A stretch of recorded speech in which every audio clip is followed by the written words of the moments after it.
How much money is too much money? À partir de quelle somme on peut dire, non, c'est trop d'argent, c'est trop. Quoi, 100 euros? 1000 euros? 10 000 euros? 100 000 euros? Peut-être le million symbolique?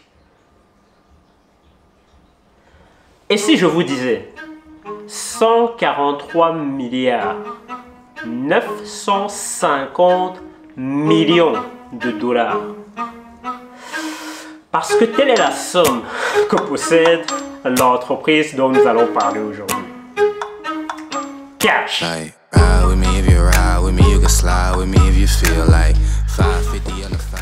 L'entreprise dont nous allons parler aujourd'hui, c'est Microsoft. Mais avant tout, mettons cette somme en contexte pour que les gens comprennent. 143 milliards 950 millions de dollars correspond à 600 millions d'années d'abonnement à ma salle de sport. Je choisis l'unité de mesure que je veux. 480 000 maisons à 300 000 euros. Ça veut dire que Microsoft pourrait offrir des maisons à tous les habitants du Panama. Bébé compris. Des maisons d'une valeur de 300 000 euros chacune. 1 439 500 Tesla Model X à 100 000 euros. 2285 Blue Island, c'est la plus grande île privée et la seule possédant sa piste d'atterrissage aux Bahamas. Cette île coûte 63 millions d'euros. Et pourra acheter plus de 2000. 140 fusées SpaceX à 100 millions de dollars.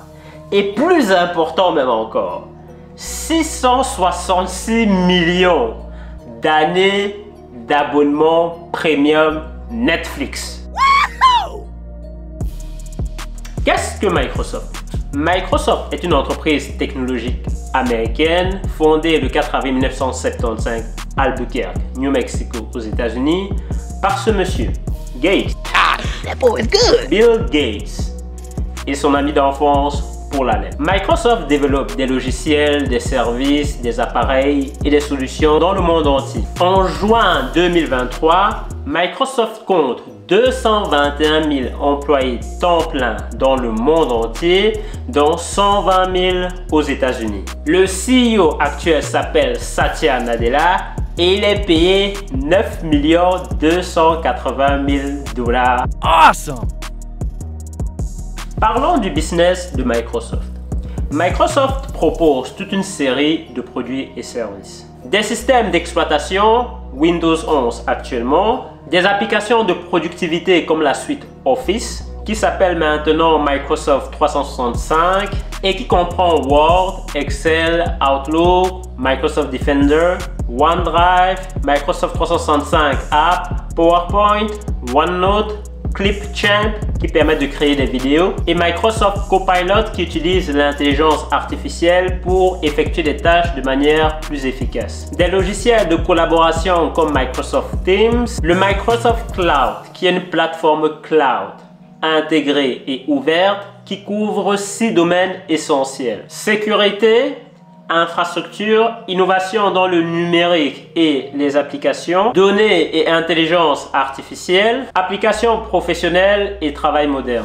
Un autre produit de Microsoft, l'assistant de productivité Cortana, des navigateurs comme Microsoft Edge, des accessoires avec possibilité de customisation pour personnes avec un handicap, la suite Surface avec tablette, PC, laptop et Surface Hub, des jeux vidéo avec la Xbox One, des services comme l'intégration expérience client et plein d'autres produits et services que je ne connaissais pas moi-même.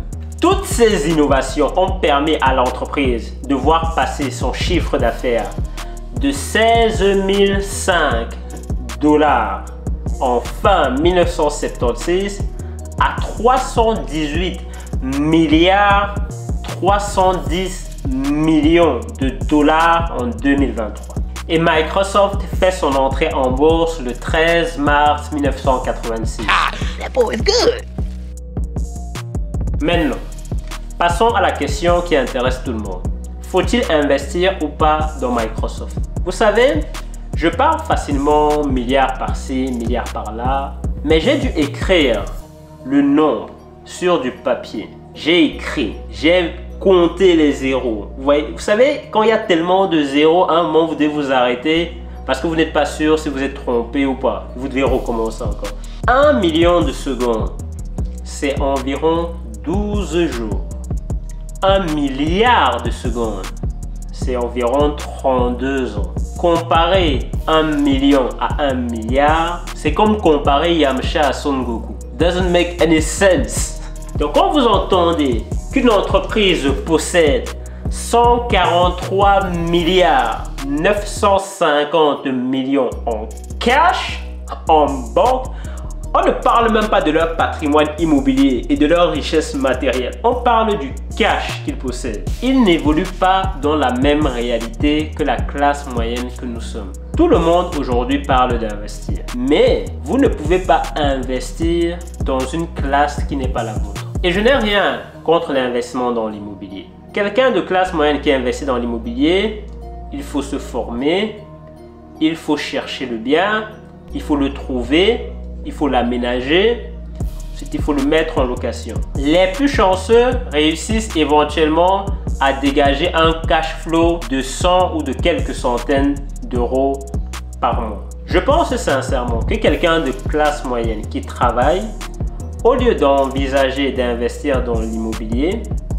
autant faire des heures supplémentaires à son travail. Il a déjà l'expertise et de toute manière, il est déjà sur le lieu de travail. Il gagnera beaucoup plus en faisant des heures supplémentaires qu'en allant se former, chercher, aménager des biens immobiliers et ensuite les gérer parce qu'il aura des locataires qu'il devra aller faire visiter les biens, aller nettoyer les biens, aller faire des réparations des biens. Autant juste faire des heures supplémentaires. Et je sais déjà, les gens vont me dire, oui Michael, mais après tu as un revenu passif. Un revenu passif que tu dois travailler toujours pour avoir puisque tu gères tes locataires. Et certains vont me dire, oui mais dans 20, 25, 30 ans, le bien immobilier sera à toi. Tu envisages vivre ainsi pendant 20, 25, 30 années de ta vie?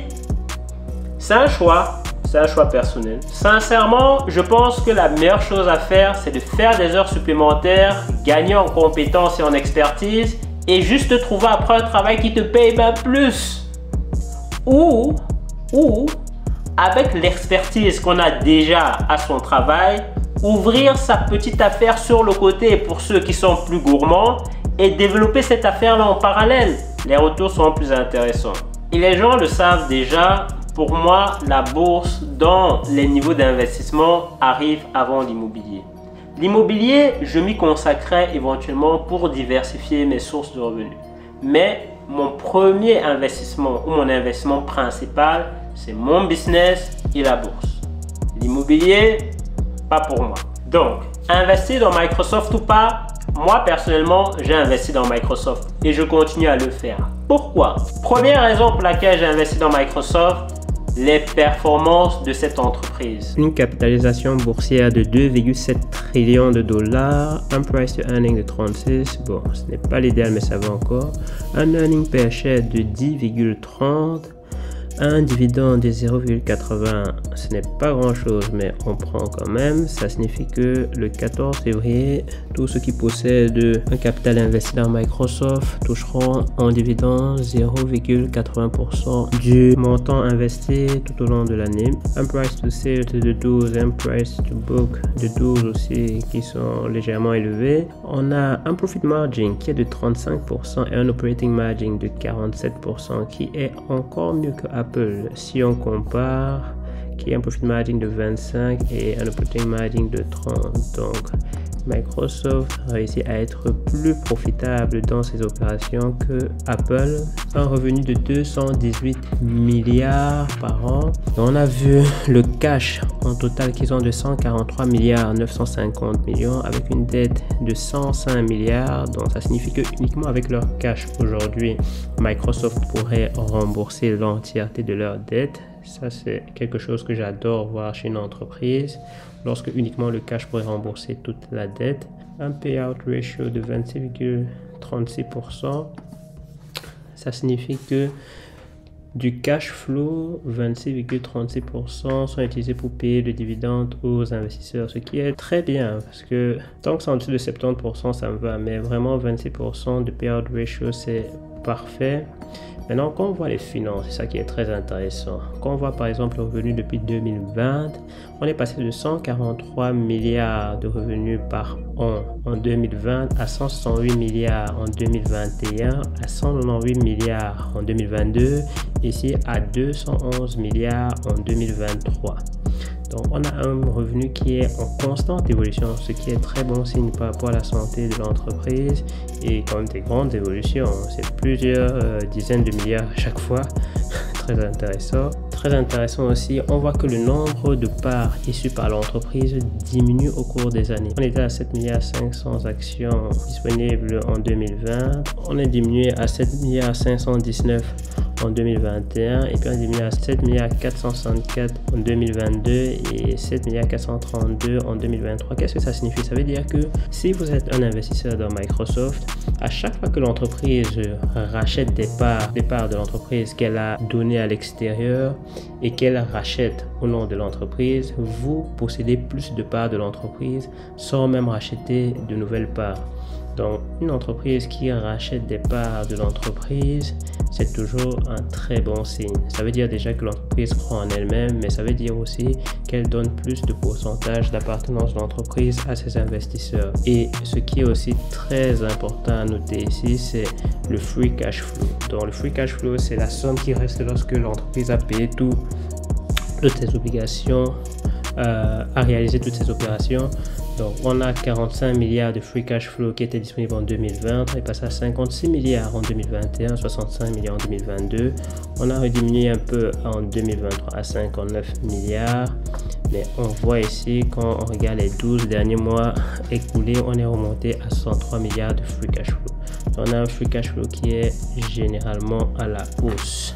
Deuxième raison pour laquelle j'ai investi dans Microsoft, because they're crazy rich. They're rich. Vous avez déjà entendu les 143 milliards 950 millions de dollars. J'ai appris quelque chose.